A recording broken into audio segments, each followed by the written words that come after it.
இந்த உலகத்தில் நாம் வாழ்ந்து வருகிறோம். இந்த உலகத்தில் வாழக்கூடிய நமக்கு அல்லாஹ் ரப்பல் ஆலமீன் உலகத்தை பற்றி ஒரு அறிமுகத்தை கொடுக்கிறார். உலகம் பில் அர்தி முஸ்தகரு வ மதாஉ இலா ஹீன். உங்களுக்கு குறிப்பிட்ட ஒரு வரையறை செய்யப்பட்ட காலத்தை நாம் வழங்கியிருக்கிறோம்.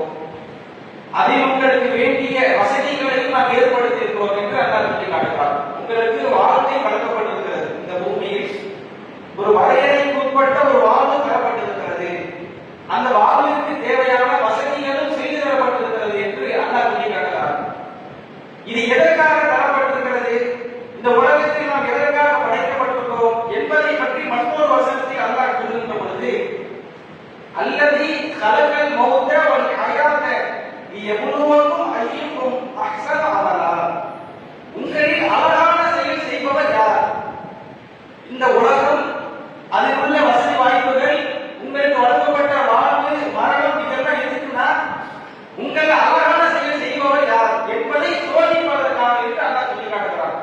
அப்ப இந்த உலகத்திற்கு நாம் வந்தவருடைய பிரதான நோக்கம், காரணம் என்னவென்றால் அழகான மார்க்கம் நமக்கு வழிகாட்டிய செயலை செய்பவர்கள் யார் என்பதுதான் நோக்கம். அப்ப இந்த உலகம் என்பது நமக்கு ஒரு பரீட்சை மூலமாக அல்லாஹ் இருக்கிறார். தேர்வு எழுதுவோமா இல்லையா? ஒரு உயர் அதிகாரத்துக்கு போறதுக்கு அல்லது ஒரு சிறந்த மதிப்பை பெறுவதற்காக ஒரு வேலைக்கு போறதாக இருந்தாலும் சரி, அல்லது பள்ளிக்கூடத்தில் படிப்பதாக இருந்தாலும் சரி, அதுக்கு என்று ஒரு தேர்வு நடத்துவாங்க.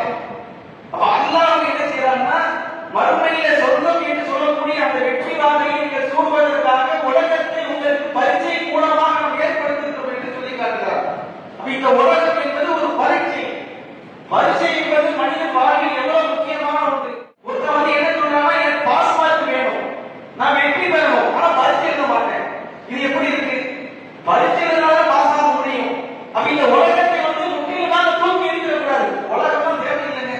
உலகத்தில் எந்த காரியத்தையும் செய்ய வேண்டியதில்லை, மறுமைக்கு மட்டும் செஞ்சா போதும் என்று ஒருவர் இருந்தாங்கன்னா அதை மாற்றம் சொல்லல. நீ இந்த உலகத்தை தான் மறுமைக்காக பயன்படுத்த வேண்டும்.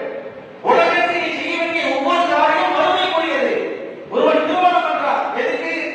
அது உலகத்தில் உள்ள காரியமாக நம்ம நினைத்தால் அது தப்பு. மறுமையுடைய வெற்றிக்கு அது ஒரு அர்த்தம். மார்க்கம் அப்படிதான் சொல்லுது. ரசூல் எப்படி சொல்றாங்கன்னா, திருமணம் என்பது என்னுடைய ஒரு வழிமுறை என்று சொல்றாங்க. அது ஒரு சுன்னத்து, அதுக்கும் நன்மை இருக்கு. இன்னும் ரசூலா டீப்பா சொல்றாங்க, ஒருவர் தன் மனைவியோடு இல்லறத்தில் ஈடுபடுகிறார், அதற்கும் நன்மை உண்டு. சஹாபாக்கள் கேட்கிறாங்க, அல்லாஹ்விடத்துல இதுக்கு ஏன் நன்மை? ஆமா, இப்போ அவர் பாவமான வழியில் இச்சைகளை தீர்க்கிறார், இதுக்கு பாவமா இல்லையா? ஆமா, அப்ப சரியான வழியில் செஞ்ச நன்மை தானே, அப்படி ரசூலா சொல்றாங்க. அப்ப உலகத்தில் உள்ள எல்லாமே நமக்கு அவசியமான ஒன்று. எதுக்கு? மறுமைக்கு. அப்ப உலகத்தை முற்றிலுமாக நினைத்திடக்கூடாது. உலகத்தினுடைய எதுவும் வேணாம் தூக்கி கொண்டு போக முடியாது. அது நமக்கு அவசியமானது. எதுக்கென்றால் மறுமையிலே வெற்றி பெறுவதற்கு அதை நாம் ஒரு படிக்கட்டாக மாற்ற வேண்டும். அப்ப அந்த அடிப்படையில் இன்னைக்கு நிறைய பேர் செயல்படுறாங்கன்னா இல்லை.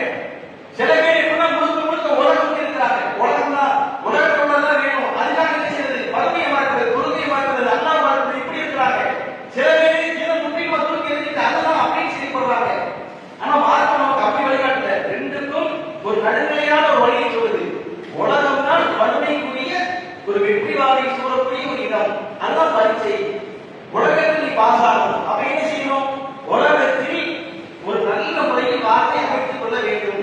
குடும்பத்துக்கு தேவையானதை சம்பாதிக்கணும், நமக்கு தேவையானதை செய்யணும், குடும்பத்திற்கு தேவையானதை செய்வதோடு மார்க்கத்துக்குரியதை செய்யணும். எல்லாத்தையும் கலந்துதான் நாம் செய்யணும். அப்ப இது எல்லாம் கலந்துதான் மறுமையை வெற்றி பெற்று தரும். அதனாலதான் அல்லாஹ் படைத்தது நமக்கு ஒரு பிரார்த்தனை சொல்லி தராங்க. அல்லாஹ் குர்ஆன்ல சொல்லி காட்டுறான், ரப்பனா ஆத்தினா ஃபித் துன்யா ஹஸனத்தன் வ ஃபில் ஆখিরাতি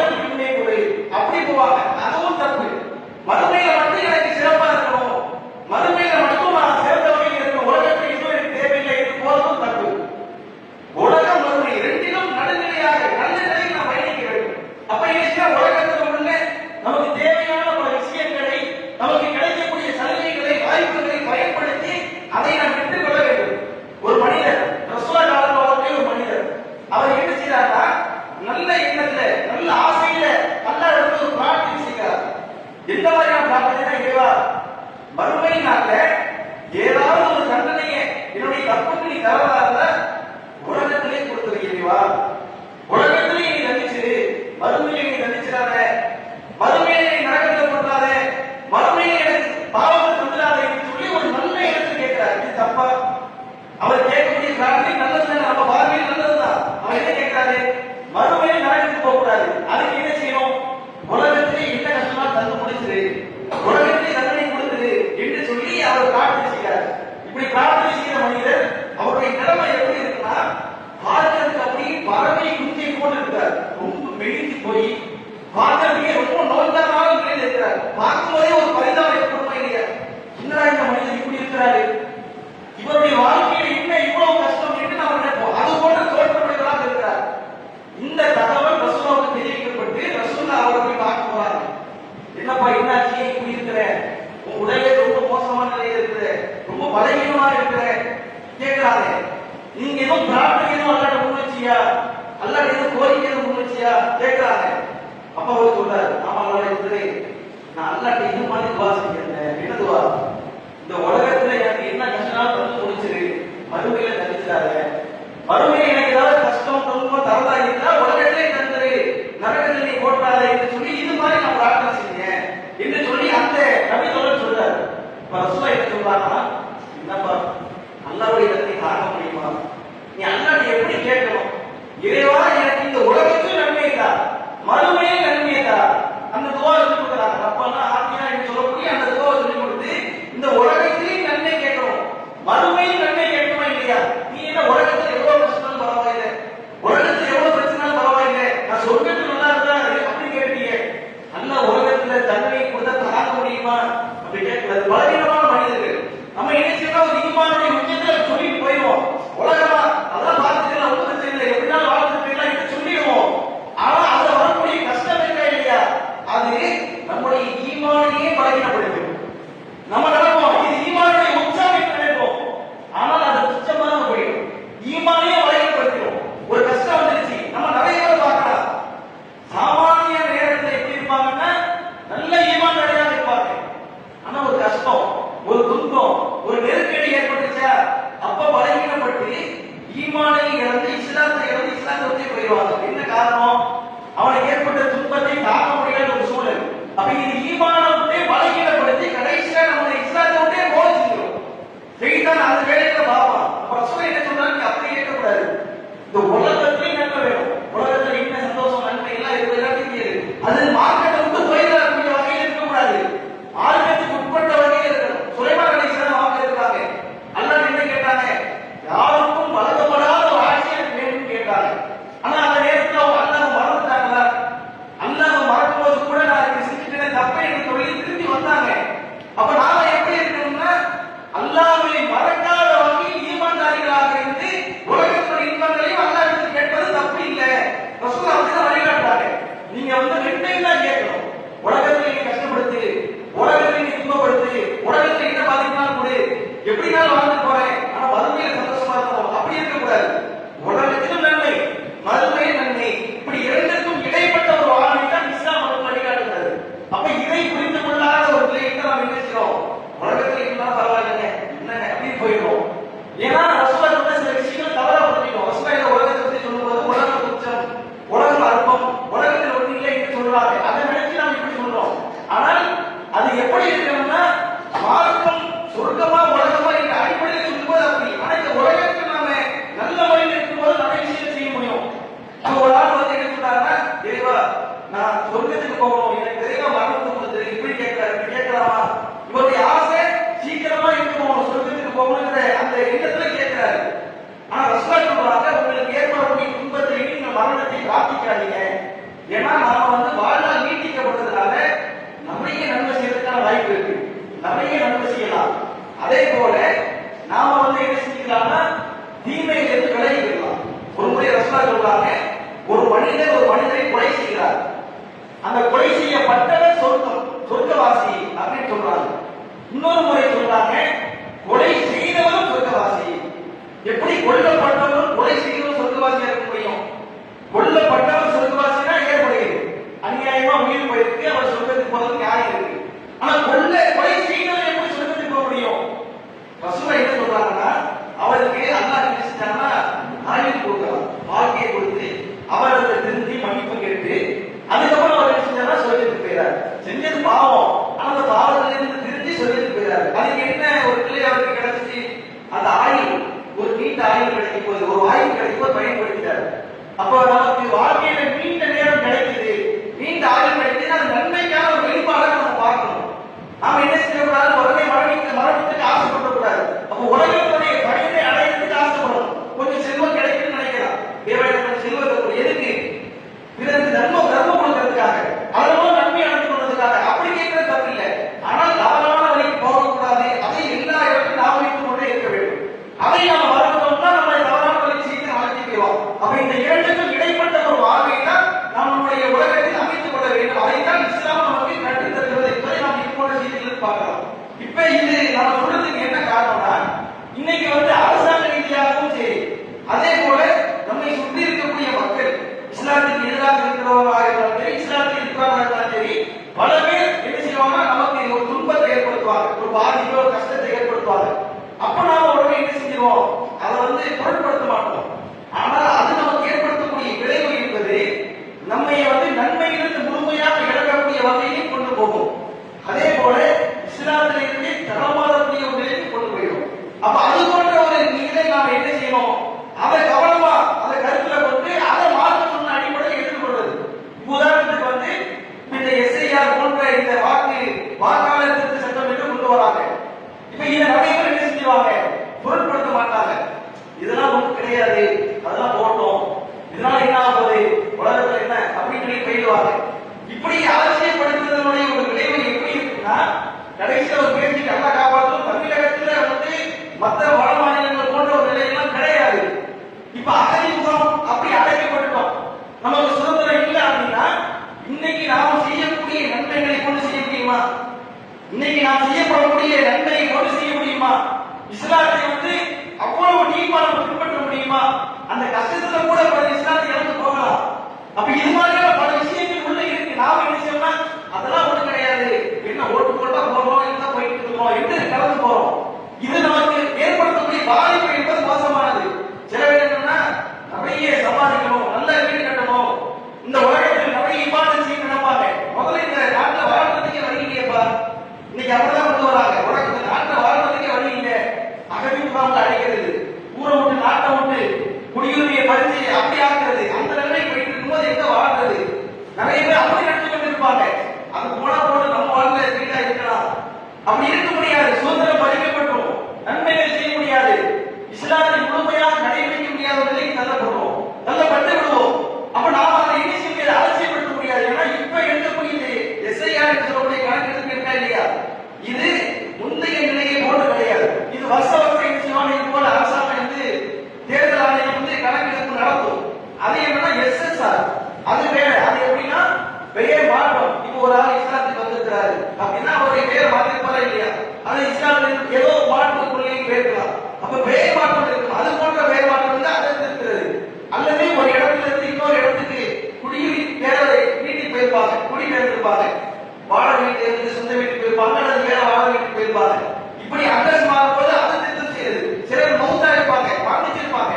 அப்படி இருந்தா அந்த திருத்தம் அது செய்யறது வேற, அது எஸ்எஸ்ஆர். ஆனா இப்ப இருக்கிறது அப்படி கிடையாது. இது எஸ்ஐஆர். இது என்னன்னா ஒரு ஆளை இந்தியரா இல்லையா என்ற சந்தேகத்துக்கே கொண்டு வருது. நீ உன்னை பார்த்தா இந்தியர் மாதிரி தெரியல அப்படின்னு ஒரு சந்தேகத்தை கொண்டு வருது. அதுக்கப்புறம் உள்துறை அமைச்சர் என்ன செய்யும்? நீ இந்தியனே கிடையாது, நாம என்ஆர்சி எம்பிஆர் போராட்டம் பண்ணமா இல்லையா, அதனுடைய மறு வடிவம் தான் இது. அதை நாம என்ன செய்யணும்? எதிர்த்து பல ஆர்ப்பாட்டங்கள் பல இடங்கள் செஞ்சு கொண்டிருக்கோம். அதனுடைய வீரியம் நமக்கு தெரிஞ்சிட்டு, இது நமக்கு தெரியல. அதை பல எதிர்ப்புனால என்ன செஞ்சாங்கன்னா கடவுளை போட்டு வச்சுட்டாங்க. சிஏஏ என்ன செஞ்சிச்சு? அமலுக்கு வந்துட்டு. ஆனா சிஏஏ வச்சு ஒண்ணும் பண்ண முடியாது. சிஏஏ என்னன்னா இப்ப பக்கத்துல பங்களாதேஷ், பாகிஸ்தான் இது போன்ற இடங்கள்ல இருந்து முஸ்லிம்கள் வந்தாங்கன்னா அவங்க குடியுரிமை கொடுக்க மாட்டாங்க. இதே இந்துக்களாக இருந்தா மற்றவங்களா இருந்தா குடியுரிமை கொடுப்பாங்க. அந்த சட்டம் தான் சிஏஏ.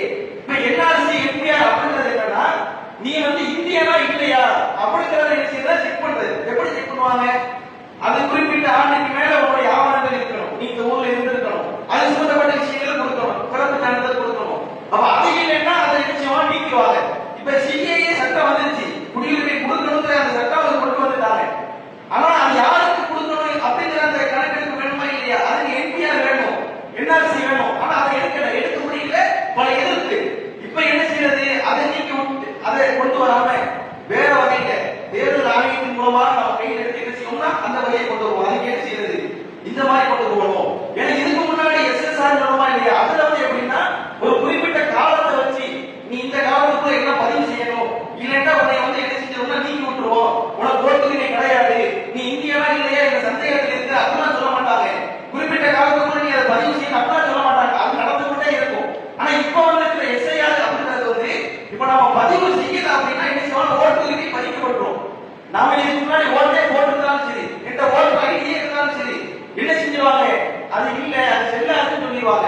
இது மாதிரி இல்ல, நீ இந்தியனா இல்லையாங்கிற சந்தேகத்துக்கு இருக்கு.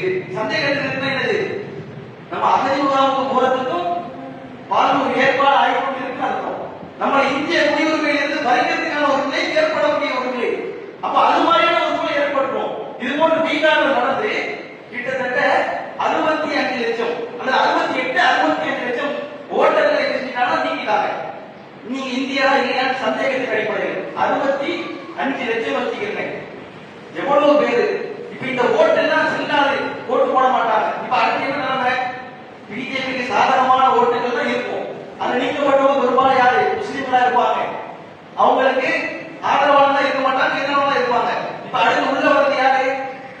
பிஜேபி வரும். அவங்க என்ன செய்வாங்க? தன் காரியத்தை கடைபிடிப்பாங்க. பள்ளிவாசல் இடிக்கிறது, அதோட இஸ்லாமியர்களுக்கு பல துன்பங்கள் கொடுக்கிறது, இது போன்ற நிகழ்வுகள் பல ஏற்படும். குடியுரிமை பறிக்கப்பட்டோம். உள்துறை அமைச்சர் என்ன செய்ய அதுக்கப்புறம் தேர்தல் ஆணையம் வந்து இப்படி சொல்லி இருக்கு, இல்லையா திடீர்னு சந்தேகம். அவங்க வந்து அடிச்சு சொல்ல முடியாது, இந்தியிலேயே சொல்ல முடியாது, அந்த உரிமை அவங்களுக்கு இல்லை. அவங்க என்ன சொல்லுவாங்க? சந்தேகத்திற்குரிய கேஸ் வச்சிருவாங்க. மேலிடத்துல என்ன செஞ்சிடும்? அதுக்கப்புறம் குடியுரிமை படிக்கப்பட்டு இந்திய இல்லை என்ற ஒரு நிலைக்கு தள்ளப்பட்டோம். அப்ப இது போன்ற பல விஷயங்கள் என்ன செய்யறது இது போல இருக்கு. அப்ப நாம என்ன செய்வோம்? அதெல்லாம் பொருட்படுத்த மாட்டோம். நம்ம ஆளுங்க என்ன செய்வாங்க? வீட்டுக்கு வந்து ஏதோ ஒரு ஃபார்ம் கொடுத்துட்டு போனா அதை எடுத்து பொருளம் படிச்சு யாரோ ஒரு ஃபார்ம் கொடுத்துட்டு போனா அப்படின்னு சொல்லி அப்படி செய்யுது. இல்ல ஏதாவது கணக்கு எழுதுறாரு. சிலர் காது உடைஞ்சா கூட சொல்றதுக்கு இல்ல, காது உடையே குப்பையில தூக்கி போட்டது, யாரோ வந்து ஏதோ பில்லு கொடுத்துட்டு போனாங்க அப்படின்னு சொல்லி என்ன செய்வாங்க? தூக்கி போட்டு போயிடுவாங்க. அது எதுக்கு கொடுக்குறாங்க, அது என்னங்கிற கவனம் நமக்கு இருக்கணும். நிறைய மக்களுக்கு அதை பத்தி விவரம் இருக்காது. சில பேர் வாங்கி பதிவு செய்வாங்க. யாருக்கு பதிவு செய்வாங்க? உள்ளூர்ல இருக்கிற ஆளுங்களுக்கு மட்டும் பதிவு செஞ்சுட்டு போயிடுவாங்க. அப்ப வெளியூர்ல கணவன், அது நம்ம ஊர்ல பொறுத்தவரையிலே பெரும்பாலும் எங்க இருக்கிறாங்க? வெளிநாடுகள் தான் இருக்கிறாங்க. அப்ப அவங்க அங்க இருந்து என்ன செய்ய முடியாது, செயல்படுத்த முடியாது. அவங்களுக்கு யார் அதை பதிவு செய்யணும்? நம்ம தான். நம்ம அதை பத்தி எந்த ஒரு கவலையும் இல்லை, அக்கறை இல்லாம இருந்தோம்னா அவங்களுக்கு என்ன செய்யணும்? அந்த குடியுரிமை நிர்ணயிக்கப்படாது. அதுக்கு போல சந்தேக கேஸ்ல தான் அவங்க நிறுத்தி வைக்கப்படுவாங்க.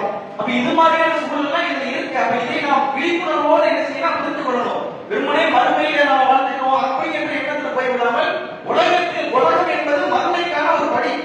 இங்கதான் நம்ம நன்மைகள் செய்ய முடியும். அது நம்ம என்ன செய்யணும்? முதல்ல சுதந்திரமா ஃப்ரீடமா இருக்கணும். நன்மைகள் செய்வதற்குரிய வாய்ப்புகளை ஏற்படுத்தணும். அப்ப அந்த வாய்ப்புகளை தவறவிடக்கூடிய ஒரு நிலைக்கு நாம் போய்விடக்கூடாது. நமக்கு நாமே சிரமப்படுத்தக்கூடிய ஒரு நிலைக்கு வந்துவிடக்கூடாது என்பதை புரிந்து கொண்டு விழிப்புணர்வோடு இருக்க வேண்டும் என்று கூறி என்னுடைய முதல் உரை புரிந்து கொள்கிறேன். பார்த்த சகோதரர்களே, இந்த எஸ்ஐஆர் சொல்லப்படக்கூடிய வாக்காளர் திருத்தம் தொடர்பான இந்த விஷயம் வந்து பரவலா எல்லாருக்கும் சொல்லப்பட்டிருக்கும், நாம எழுதியிருக்கோம்.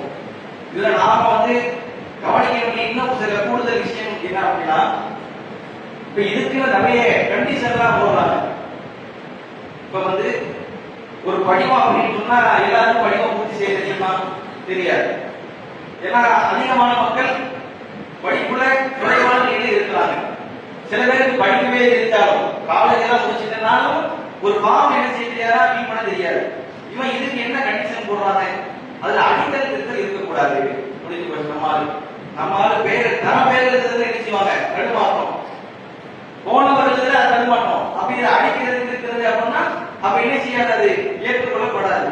அப்ப இது மாதிரியான நேரம் நம்ம என்ன செய்யணும்? வீட்டுல வந்து கொடுத்துட்டு போறாங்களா? ஏன்னா இது வந்து என்ன செய்வாங்கன்னா வந்து கொடுத்துட்டு நம்ம ஃபீல் பண்ற வரைக்கும் உட்கார்ந்து பார்த்துட்டு தான் இருக்க மாட்டாங்க. அரசாங்கத்துக்கு நமக்கு தெரியுமா இல்லையா? சும்மா ஒரு ஓட்டர் ஐடி எடுக்கிறதுக்கு அல்லது ஆதார் கார்டு எடுக்கிறதுக்கு பேங்குக்கே போய் ஒரு ஃபார்ம் ஃபில் பண்ணும்போது ஏதாவது கேட்கிறேன் அப்படியே கடிச்சு விடுவாங்க. என்னடா இப்ப நான் கேட்டேன், இங்க என்ன எழுதுறதுன்னு கேட்டேன், அதுக்கே இப்படிங்கிற மாதிரியா அப்படியே எரிஞ்சு விடுவாங்க. பதிலாம் சொல்ல மாட்டாங்க. அப்ப இது வந்து நம்ம உட்கார்ந்து கரெக்டா எழுதுறமா சரியா எழுதுறமா உட்கார்ந்து பார்த்துட்டு இருப்பாங்க. அப்பெல்லாம் கிடையாது. கொடுத்துட்டு போயிடுவாங்க. 3 முறை வருவாங்க. கொடுத்துட்டு போயிட்டு அதுக்கப்புறம் தான் வந்து வாங்குவாங்க. இப்ப அவங்க கொடுத்துட்டு போன உடனே நம்ம என்ன செஞ்சிடணும்? அதை வாங்கி தகுந்தப்பா எழுதி பிக் பண்ணி வச்சிடணும். அப்படியா? அதை வாங்கி ஒரு 2-3 ஜெராக்ஸ் போட்டு வச்சு நம்ம ஜமாத்துல என்ன செஞ்சிருக்காங்க, அதை எப்படி பிக் பண்றது அப்படின்னு அதுக்கு ஒரு வீடியோ போட்டுருக்காங்க. அல்லது தெரிஞ்சவங்க படிச்சவங்க இருக்கிறாங்க அவங்கள்ட்ட கொடுத்து அந்த ஜெராக்ஸ்ல, ஏன்னா அது அடிக்கல் திருத்தல் இருக்கக்கூடாது. அப்ப என்ன செய்ய, ஜெராக்ஸ் ஒரு முறை எழுதி பார்க்கணும், சரியா எழுதிருக்கவா அப்படிங்கறத வந்து எழுதி பார்த்துட்டு ஃபைனலா தான் என்ன செய்யணும்? அவங்க கொடுத்த அந்த ஃபார்ம்ல வந்து எழுதணும். அதே போல அதுல எழுதுறதுல என்ன கண்டிஷன்? இப்ப இந்த ஃபார்ம் நம்ம ஆல்ரெடி ஓட்டு போட்டுருக்கோம், போன வருஷம் போட்டோம், வருஷம் போட்டு கொண்டிருக்கிறோம். இப்படி இருக்கிறதுனால நமக்கு வந்து எளிதான முறையில் இந்த வருஷம் ஓட்டு போட்டு நமக்கு ஓட்டு வெளியே கொடுத்துருவாங்க, அந்த பட்டியலை சேர்த்துவாங்க நினைக்க முடியாது. ஏன்னா எப்படி சட்டம் வச்சிருக்கிறாங்கன்னா 2002, 2005 ஆகிய தேதிகள்ல நீங்க வந்து ஓட்டு போட்டுக்கணும். அதுல உங்க பேர் இடம்பெற்றிருக்கணும் என்ற சட்டத்தை கொண்டு வராங்க. அப்ப 1985க்கு கீழே பிறந்தவங்களுக்கு அந்த வாய்ப்பு இல்லை. அவங்க 2002ல எங்க ஓட்டு போறதுக்கு 18 வயசு பூர்த்தி ஆயிருக்கணுமா இல்லையா? அப்ப அவங்க பேர் இருக்காது. அப்ப என்னன்னா அந்த ஃபார்முல ஆரம்பத்துல என்னன்னா அந்த 2002 2005 அதுல உள்ள அந்த டீடைல்ஸ் எல்லாம் எழுத சொல்றாங்க. அப்ப ஆரம்பத்திலேயே அது எழுதாம இருந்துச்சு, கீழே மட்டும் கிளிக் பண்ணிருந்தா அப்பவே அவங்க வந்து உங்க பேர் இல்லை என்று சொல்லி சொல்லிடுவாங்க. அதை என்ன செய்யாது, ஏற்புடையதா இருக்காது. அப்ப அதுக்கு என்ன செய்வாங்க, 11 ஆவணத்துல ஏதாவது ஒரு ஆவணம். இப்ப பீகார் நாம வந்து 65 லட்சம் ஓட்டை வந்து கட் பண்ணணுமா இல்லையா? அங்க எப்படின்னா 11 ஆவணத்தையும் கொடுக்கணும். 11ஐயும் கொடுத்து அது இல்லாம இன்னும் கொடுக்குற மாதிரி இருந்துச்சு. ஆனா இங்க அந்த மாதிரி இல்ல, 11ல ஏதாவது ஒண்ணு கொடுக்கணும். அதுல சிலது இல்லாம இருக்கலாம், சிலது இருக்கலாம். அப்ப நாம என்ன ஏதாவது ஒண்ணு என்ன செய்யணும்னா எடுத்து வைக்கணும். இப்ப பாஸ்போர்ட்டா, சிலர் துபாய்க்கு போறாங்க, வெளியூருக்கு போறவங்க பாஸ்போர்ட் வச்சிருப்பாங்க. அப்ப அந்த பாஸ்போர்ட் அதை எடுத்து என்ன செய்யணும், கரெக்டா அந்த நேரத்தில் உட்காந்து செய்யக்கூடாது, தேடிக்கிட்டு பதவிக்கிட்டு இருக்கக்கூடாது. முன்னாடியே என்ன செய்யணும், எடுத்து வைக்கணும். அது போல பிறப்பு சான்றிதழ் இருக்கா, அதை எடுத்து வைக்கணும். நமக்கு மட்டும் எடுத்து வைக்க கூடாது, நம்ம குடும்பத்துல. ஏன்னா நிறைய பேருக்கு அது எங்க இருக்குன்னே தெரியாது, எல்லாரும் பாதுகாக்கக்கூடிய நிலைகள் இல்லை. இதெல்லாம் எதுக்கு நம்ம அலட்சியப்படுத்திருப்போம். அப்ப அதெல்லாம் எடுத்து என்ன செய்யணும், அது முன்னாடியே எடுத்து யார் யாருக்கு வீட்டுல ஓட்டு போடுற வயசு இருக்கோ அவங்க எல்லாம் அதை எடுத்து வைக்கணும். அது இல்லாம கல்வி சான்றிதழ் எதுவும் இருக்குதா, 10வது சர்டிபிகேட், 12வது இருந்துச்சுன்னா காலேஜ், அது போன்ற விஷயங்கள் செய்யலாம், அதை எடுத்து வைக்கலாம். இது மாதிரியான சில விஷயங்கள் நம்ம வந்து முன் ஏற்பாடாக என்ன செய்யணும், எடுத்து வைக்கணும். இதெல்லாம் யாருன்னா பேர் இல்லாதவங்களுக்கு. இப்ப சிலருக்கு வந்து பேர் இருந்துச்சுன்னா பிரச்சனை இல்லை. இப்ப பேர் இல்லாதவங்களே வந்து தான் பேர் இல்லை, ஆனா எங்க அத்தா பேர் இருக்கு அல்லது அம்மா பேர் இருக்கு, இருந்தாலும் பிரச்சனை இல்லை. அவங்க பேரை எடுத்து நம்ம என்ன செஞ்சிடலாம்னா கீழே நம்மளுடைய இதை ஃபில் பண்ணி கொடுத்தோம்னா இதை ஏற்றுக்குவாங்க. அது இல்லாம இருந்துச்சுன்னா பிரச்சனை. இப்ப சிலருக்கு என்னன்னா அத்தாமா பேர் இருக்கு, ஆனா அத்தாமா இல்ல அப்படிங்கிற பிரச்சனை. அத்தாமா பேர் 2002 இருக்கு, ஆனா இப்ப எங்க அத்தாமா இல்ல, இப்ப இது செல்லுமா? இப்ப இதுக்கு என்னன்னா அவங்களுடைய இறப்பு சான்றிதழை இணைக்கணுமா, அதுல அவங்க அதை போட்டுக்க மாட்டான். ஆனா இதுதான் சட்டம், அப்படிதான் என்ன செய்யறாங்கன்னு சொல்றாங்க, இறப்பு சான்றிதழ் இணைக்கணும். இப்ப எல்லாத்தையும் இறப்பு சான்றிதழ் இருக்குதா? அப்ப அந்த பஞ்சாயத்து வேலை இருக்கு, இப்படி பல விஷயங்கள் அதுல இருக்கு. அப்ப இதை நாம என்ன செய்யணும்னா அப்ப உட்கார்ந்துட்டு வந்து கடைசி நேரத்துல வந்தோம்னா ஒன்றும் செய்ய முடியாது. அப்ப முன்னாடியே அதுக்கான ஏற்பாடுகள் எல்லாத்தையும் செஞ்சு அதுல கவனமாக இருந்தால்தான் இதில் நமக்கு என்ன செய்ய முடியும்னா ஒரு வெற்றி பெற முடியும். இல்ல அப்படின்னா குடியுரிமை பறிக்கப்படுறதுக்கே ஒரு வாய்ப்பாக இது மாறி போயிடும். அப்ப அதனால நம்ம என்ன செய்யக்கூடாது, இதை அலட்சியப்படுத்த கூடாது. அதுக்கான எல்லா ஏற்பாடுகளையும் நாம் முன்கூட்டியே செய்ய வேண்டும். அதே போல நம்முடைய ஜமாத்தின் சார்பாக அதற்கான பல ஆலோசனைகளை வந்து செய்து கொண்டிருக்கிறாங்க. பல முகநூல் பக்கங்களை என்ன செய்யலாம், வீடியோவா போட்டுக்கிறாங்க. அது தொடர்பான விழிப்புணர்வு வீடியோ, அந்த ஃபார்ம் எப்படி பதிவு செய்யறது என்று அந்த அனைத்து தகவலை பதிவு செஞ்சிருக்காங்க. ஏன்னா அதையெல்லாம் கவனத்தில் கொண்டு இந்த விஷயத்தை அலட்சியம் செஞ்சாங்க. இதுவரைக்கும் நம்ம ஓட்டு போடாம இருந்திருப்போம், ஆனா இனிமே ஓட்டு போடாம இருக்கிறது வந்து